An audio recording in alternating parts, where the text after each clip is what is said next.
horseshoe is back. What's going on, Colts Nation? Welcome back to another episode of the Bring the Juice podcast. So, Colts won Sunday, first win of the season, and we felt that we would give you guys a kind of a breakdown, takeaways video from what we saw in Sunday's game, things that are becoming more apparent. Now, just for disclaimer, I'm going to obviously miss some things. There are a lot of things to take away from this game. So, not going to get everything, okay? And, there's a lot of things that are more obvious. And also, just right off the bat, again, just the fact that there is a lot of things to take into this, but there will be some more coming, I'm sure. But, right now, this is just more of what we saw and what I think should be the focal points going forward. So, let's kind of get into this, and I think the number one thing you can take away from this is, again, if you give Wentz time to throw in this pocket, this offense will move very effectively.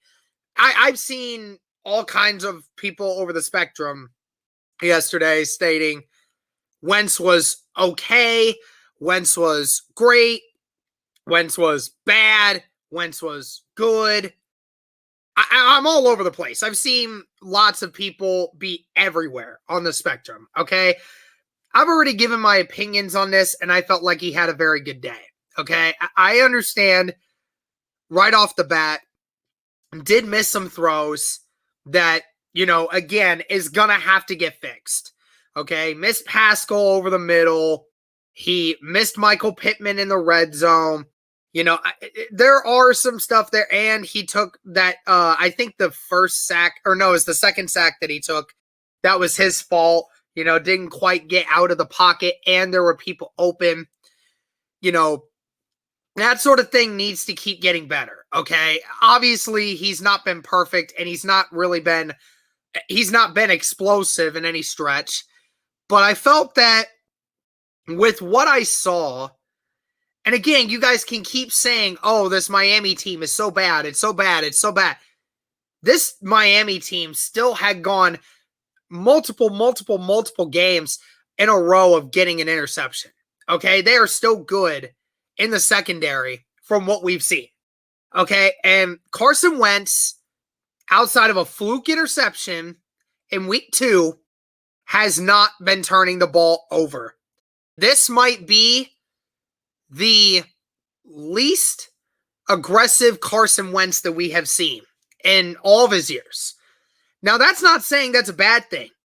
I've seen a lot of people keep mentioning the fact that, oh, he doesn't take shots down the field, or, and he's just inconsistent at taking shots.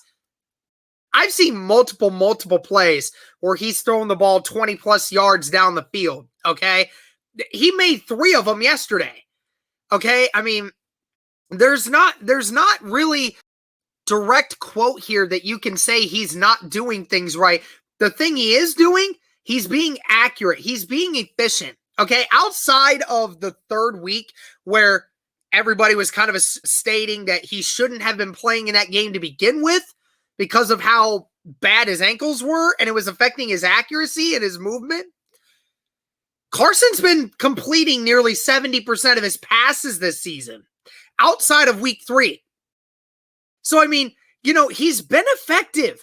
He's been effective, and the times that he does get in the pocket where he doesn't get hit, he's been making some solid throws, man. I mean, he's been making some solid throws.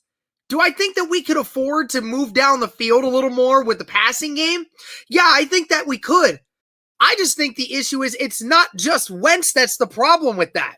It's the play calling, and also the offensive line is occasionally not giving him a chance to throw the football.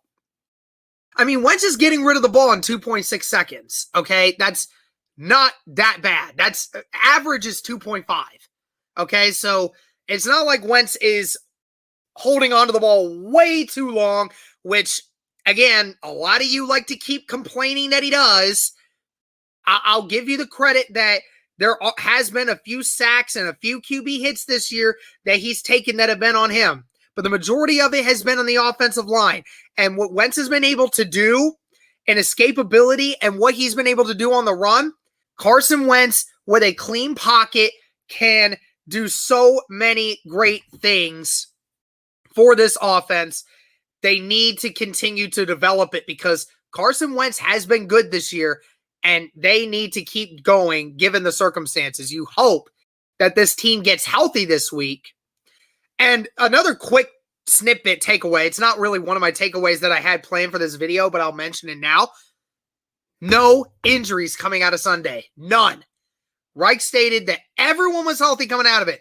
And I know I mentioned in the video, in the post-game video, that I mentioned Ryan Kelly went down but got back up. He was okay. Reich stated he blew his shoe out, and it was kind of like what Zion Williamson did last year in the NBA. So, again, he's fine. No issues there, so that's good. That'll be great going forward. And another takeaway I took from this, Reich must continue to motion Hines and Campbell more. Nyheim Hines was very underutilized yesterday in the game. Okay, I will give everybody that. But also, I think there was something that a lot of people were missing, and that was how the Colts moved Nyheim Hines several times yesterday. When they were able to move him from out behind the pocket and out onto the other side of the field, motioning and bringing back across the line, getting people to move that way, and occasionally having both running backs in the backfield with Wentz. I felt that allowed, in the second half, allowed the Colts to open up a different creativity of the playbook more because you were getting the defense's eye on Hines versus Jonathan Taylor or other guys that were making different plays. What were all the plays super effective? Not necessarily, but I felt that was a kind of version of the creativity that I want to see. I want to see Paris Campbell and Nyheim Hines motioning back and forth, and occasional Jonathan Taylor motioning back and forth. You're causing the defense to look at different aspects, and it takes the eye away from the certain parts of the defense that gives you the chance to make those 6-7 yard runs that Jonathan Taylor was getting yesterday. The Colts ran the ball effectively yesterday. That first run of the second half, Jonathan Taylor coming off the edge. I mean, and that goes into the next point here, that Taylor needs more outside zone and sweeps. Did y'all see how many times Jonathan Taylor got outside the hash marks and was able to make some plays? I mean, that 23-yard touchdown run that he had, where, again, the left side of the line kind of moved with him, but he was able to get out and was able to see that and then make a play, and then anyone can make that. But the speed that he's able to hit that with is exactly what you need. And then that first run of the second half, that 40-yard run that he had, where you got him on the outside. Eric Fisher got that dude moved out. He got to the outside, and then only one dude was able to slow down Jonathan Taylor on the edge. I mean, that's the kind of thing I think the Colts need to get towards more. You have guys like Hines and Taylor and Campbell that can run on the outside better than what people give them credit for. I think you need to start doing that more. Stop trying to go inside on an offensive line right now that is not there. And especially with Quentin Nelson gone. I like Chris Reed, but I also think that Quentin Nelson is just that much more dynamic. And especially with the fact that your right tackle's not in a good spot right now. And Mark Lewinsky hasn't been great this year. The whole offensive line as a general have not been great. So I'm not saying completely abandon it, but there needs to be some more outside runs. There needs to be some more creativity, some more spacing for these guys. And that's what's going to make it work. And this one, I think, is the most obvious here. And it's something that everybody was saying yesterday. Michael Pittman and Mo Alley-Cox need to start being your red zone targets.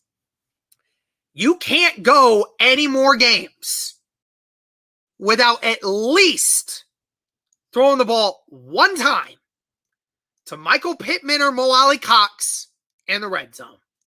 It can't happen anymore. It has to continue to be that way. Mo Alley-Cox showed you When you give a corner or even a linebacker on Mo Alley Cox and you just let Wentz throw it up and let Cox go up and get it, the result speaks for itself. And there was one time early in the game where Wentz did that exact same thing. It was perfectly placed. It just went right through Mo's hands. It went right through Mo's hands. And Michael Pittman's been continuously getting open in the red zone. I have a feeling at some point it's going to start getting fixed more. It just sucks that, Michael Pittman's been open several times and Wentz has not been able to get it in there. And it sucks because I know he's trying and obviously he hates that he's missing it, but that's got to get better, right? And you wonder if, Wentz is sailing the ball to try to, make sure he doesn't get picked. But either way, it needs to get fixed. But those are the guys that need to start getting it.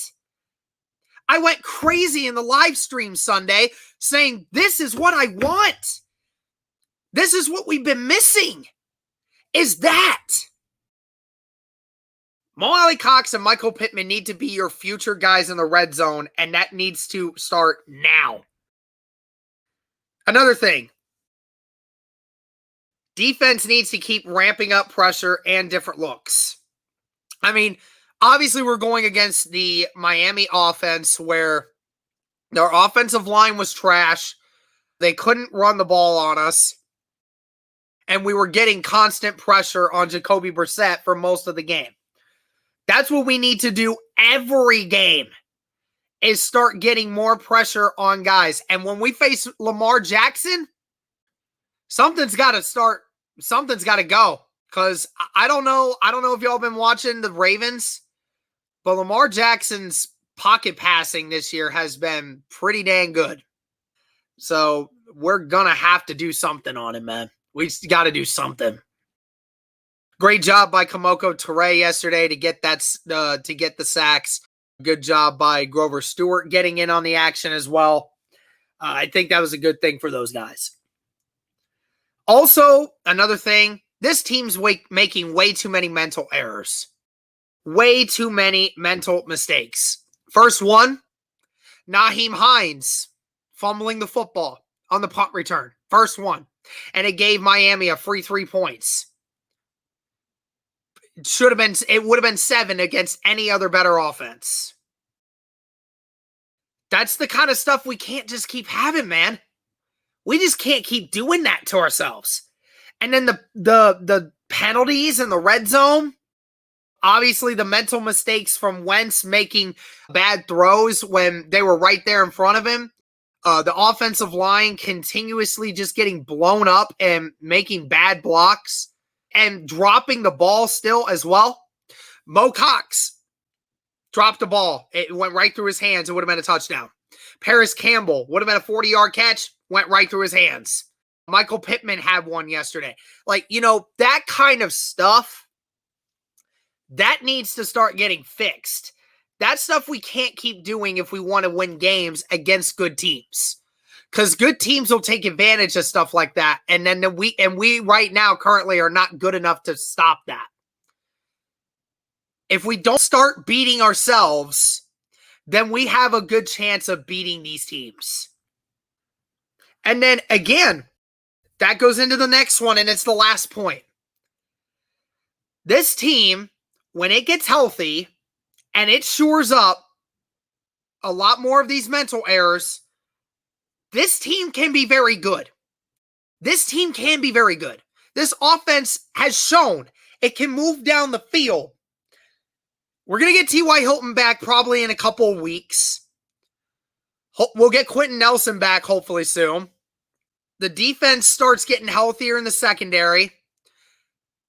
Defensive line maybe starts getting some pressure, and you don't make the mistakes of dropping the ball all the time and getting fumbles. This team can compete. I mean, again, we took the Rams to the final 2 minutes of that game. And the Rams are one of the best teams in football.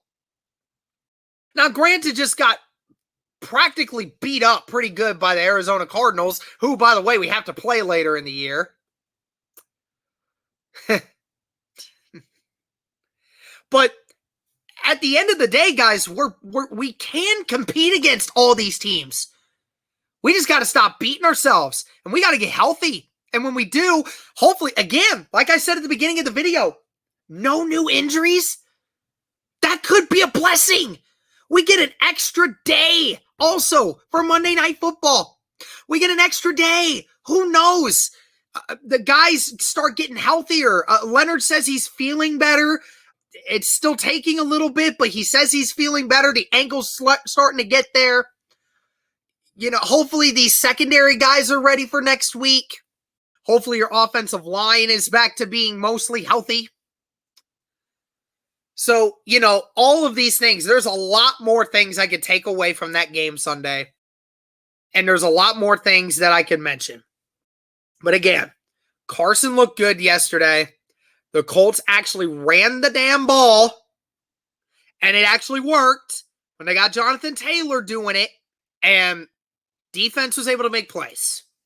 Granted, it was against a bad offense, but they did what they were supposed to do until it was close to garbage time and then started playing like they didn't want to play anymore. So let me know what you guys think. What are some other takeaways that I missed that I didn't mention in this video? I'm curious to see what you guys think. But thank you guys again so much for the support. Again, thank you to 8,000 subscribers. Thank you so much for tuning in. And as always, go Colts.